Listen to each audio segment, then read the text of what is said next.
អូនដល់ស្នេហ៍ពីបងវិញឈងបងក្រត្រប់គ្មានអ្វីផ្គប់ចិត្តអូនសោះគឺមានតែទឹកចិត្តដែលស្មោះតែរូបប្រគ្មានទ្រប្រក្រៃ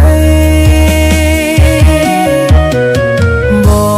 ងបានប្រាប់អូនដឹងហើយថាបងនៅចប់ការសិក្សាផ្ទៃស្នេហាដេកមានរាស្មីបងស្ម័គ្រអូនស្ម័គ្រអស់ពីដួងហារុតីប្រាថ្នារួមស្នេហាភក្តីចិត្តស្រីថ្លៃឥតបីរេ